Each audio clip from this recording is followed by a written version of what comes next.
नमस्कार दोस्तों, अगर मैं कहूं कि 12th के बेसिस पे यानी 12वीं पास कैंडिडेट्स के लिए एयरलाइन एयरपोर्ट में ग्राउंड स्टाफ की अपॉर्चुनिटी है, उसमें भी इंडिगो एयरलाइंस में, तो आप में से कुछ लोग कहेंगे कि झूठ बोल रहा हूं या फेक वीडियो है।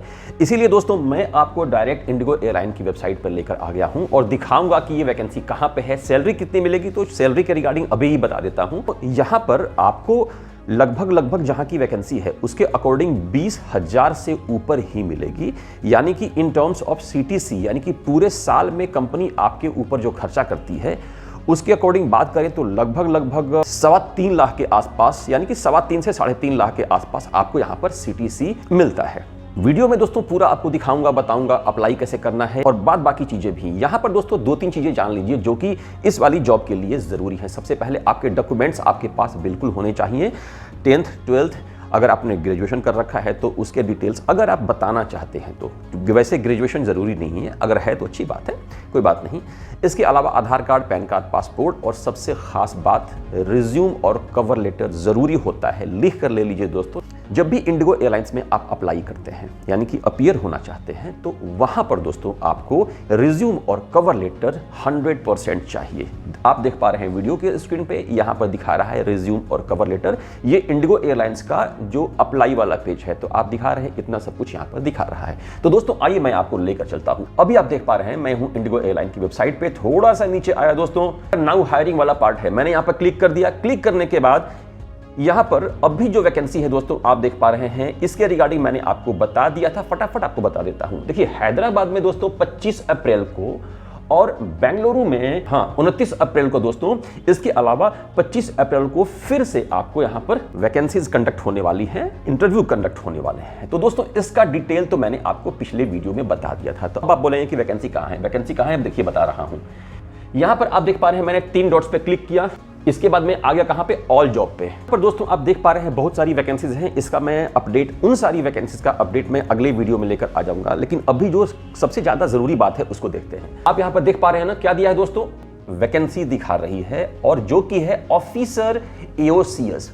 इंडिगो एयरलाइंस में मैंने लगभग 8 साल काम किया है और मुझे पता है कि ऑफिसर जो होता है वो इनिशियल लेवल होता है। लोकेशन चेन्नई, कंपनी है इंटरग्लोब एविएशन जो कि इंडिगो के नाम से ऑपरेट करती है। तो यहां पर आपने देखा कि ये वैकेंसी है, कैसे है आइए बताता हूं। एलिजिबिलिटी क्राइटेरिया में क्या दिखा रहा है, for any experience of 1 year non aviation in service industry और एविएशन इंडस्ट्री प्लस 12th या फिर डिप्लोमा इज मैंडेटरी। यहां पर दोस्तों ये जो है ना, इसको थोड़ा सा समझाता हूं। आप लोग बोल रहे होंगे क्या तो एक्सपीरियंस लिखा है, तो दोस्तों आप में से बहुत लोगों ने जो अभी वीडियो देख रहे हैं, कहीं ना कहीं आपने काम तो किया होगा।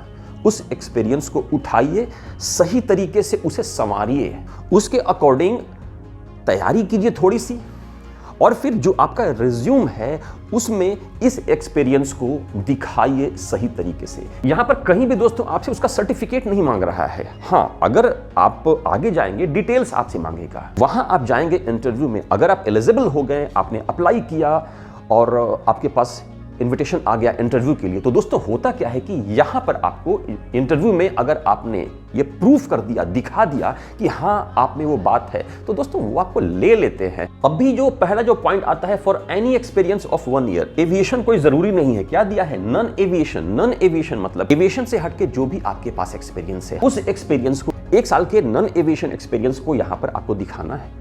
उस एक्सपीरियंस को अपने रिज्यूम में बहुत बढ़िया से आइडेंटिफाई कराना है।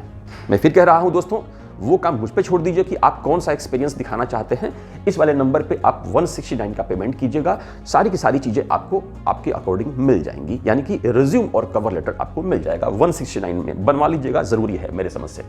तो एक्सपीरियंस का क्या करना है बता दिया है। तो अभी आप 12th पास यानी कि 12वीं पास हैं या फिर डिप्लोमा होल्डर हैं और आपको एयरलाइन एयरपोर्ट में जॉब चाहिए या फिर जॉब चाहिए, तो ये वैकेंसी आपके लिए बिल्कुल सुटेबल है। आइए आगे बढ़ते हैं। पॉइंट नंबर 2 आता है, graduation is mandatory for freshers and degree certificate is essential. अगर आप फ्रेशर हैं तो ग्रेजुएशन मैंडेटरी है। कोई भी विजिबल टैटू इस तरह से नहीं होना चाहिए जो कि आपके बॉडी पे दिखे। इसके अलावा आप फ्लेक्सिबल होने चाहिए किसी भी शिफ्ट में काम करने के लिए। देखिए यहाँ पर ऐसे सेक्टर में आपको 24/7 कभी मॉर्निंग कभी आफ्टरनून कभी नाइट इस तरह का काम आपको यहाँ पर करना पड़ता है।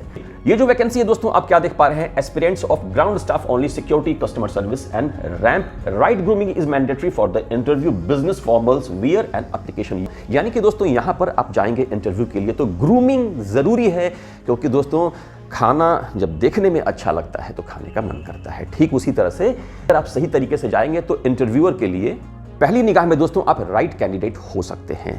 और उसके बाद आपने जो तैयारी की है आप बोलिए। मैं अपना बता रहा हूं एक्सपीरियंस, जब मैं एयरलाइन में था मैंने लगभग 10,000 से भी ज्यादा कैंडिडेट्स का इंटरव्यू लिया। अब 10,000 कैसे दोस्तों, एक बार अगर इंटरव्यू होता है तो कम से कम 2,500-3,000 लोग तो आते ही हैं। मैं जो बता रहा हूं अपने एक्सपीरियंस के बेसिस पे ही। सबसे खास बात आप में से वो लोग जो कि बोलते हैं कि रिज्यूम की क्या जरूरत है, देखिए भैया लिखा हुआ है, मैंने आपको दिखा दिया पहले ही।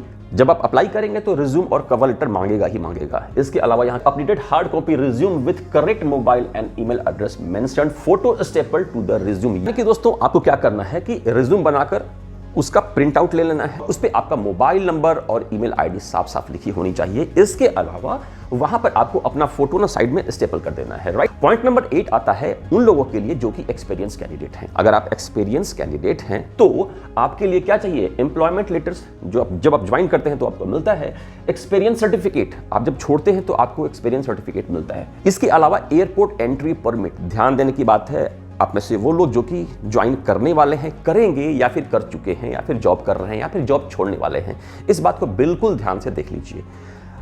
आप जब एयरपोर्ट में ज्वाइन करते हैं तो आपका एपी यानी कि एयरपोर्ट एंट्री परमिट बनता है, एयरपोर्ट के अंदर जाने के लिए जरूरी होता है। और यह बनता है बीसीएस यानी कि bureau of civil aviation security. और जब आप छोड़ते हैं तो आपको ये जो एपी है ये आपने वापस कर दिया है, उसका सर्टिफिकेट यानी कि उसका एक रिसीविंग चाहिए, तो वो जरूरी है। तो आप में से वो लोग जो कि जब कभी भी जॉब चेंज करें या फिर जॉब छोड़ें, किसी और इंडस्ट्री में जाएं, मेक श्योर कि आपके पास एयरपोर्ट एंट्री परमिट आपने सबमिट कर दिया है, उसका कोई सबूत होना चाहिए, रिटेन और स्टैम्प्ड होना चाहिए, राइट।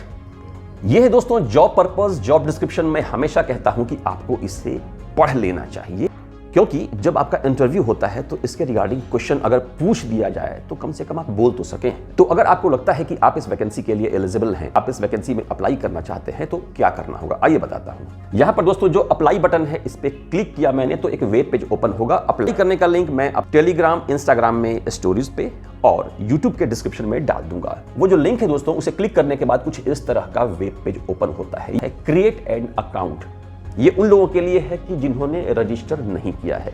तो मैं मान के चलता हूं कि आप में से बहुत लोगों ने रजिस्टर नहीं किया है। तो दोस्तों यहां पर आपको क्रिएट एन अकाउंट पे क्लिक करना होगा। क्लिक करने के बाद कुछ इस तरह का वेब पेज ओपन होता है। ध्यान से देखिएगा, समझिएगा क्या लिखा है। ईमेल एड्रेस, आपका जो वर्किंग ईमेल एड्रेस है यहां पे लिखिए। रीटाइप ईमेल एड्रेस, इसी ईमेल एड्रेस को दोबारा से लिखिए। एक पासवर्ड बनाइए, पासवर्ड आपका 8 अंक का होना चाहिए। पर फर्स्ट नेम डालिए, लास्ट नेम डालिए। यहां पर दोस्तों आपको क्या करना है, इंडिया सेलेक्ट करना है। तो इंडिया के लिए आपको नीचे आना होगा, नीचे नीचे नीचे नीचे नीचे नीचे GHII, यस, यहां पर आपको इंडिया कर देना है। और उसके बाद आपको यहां पर फोन नंबर डालना है, ठीक। इसके बाद इस वाले में कंट्री रीजन में फिर से आपको नीचे आना है और GHII इंडिया, यहां पर फिर से आपको इंडिया कर देना है। डन कर दिए। इसके बाद दोस्तों नीचे आइए, यहां पर ये जो बॉक्सेस हैं, नोटिफिकेशन में रिसीव न्यू जॉब नोटिफिकेशंस, यहां पर दोस्तों अगर कर देंगे तो आपके पास नोटिफिकेशन आने लगेगा। इसके बाद आपको क्रिएट अकाउंट पे क्लिक करना होगा। यहां पर क्लिक करेंगे, आपके इस वाले ईमेल पे एक लिंक जाएगा, उसे क्लिक करके अपना प्रोफाइल वेरीफाई कीजिए। और फिर दोस्तों दोबारा से आपको इस वाले पेज पे आना है। यहां पर क्या देख पा रहे हैं, ईमेल एड्रेस लिखिए, पासवर्ड लिखिए, साइन इन कीजिए। साइन इन करने के बाद दोस्तों सारी डिटेल को यहां पर आप में से कितने लोग बता सकते हैं कि जो पीछे आवाज हो रही है, जो सीटी बज रही है, किस चीज की सीटी है, बताइएगा। तो दोस्तों आपको यहां पर क्या कर लेना है, साइन इन। साइन इन करने के बाद सारी डिटेल्स को फिलअप कीजिए। 3-4 चीजें फिर बता रहा हूं आपको जरूरी होंगी। सबसे जो पहला सबसे ऊपर में दिख रहा है, आप देख पा रहे हैं, रिज्यूम कवर लेटर बढ़िया वाला बनवा लीजिएगा, तभी बात बनेगी। नॉर्मल रिज्यूम पे बात नहीं बनती है। उम्मीद करता हूं जो मैंने बताया समझाया आपको समझ में आ गया। तब भी कोई डाउट है तो वीडियो के कमेंट सेक्शन में कमेंट कीजिए, चैनल सब्सक्राइब कर लीजिएगा। इसके अलावा भी दोस्तों बहुत सारी वैकेंसीज का अपडेट है, जिसे जानने के लिए नीचे या ऊपर वाले वीडियो को देखिए। Best of luck.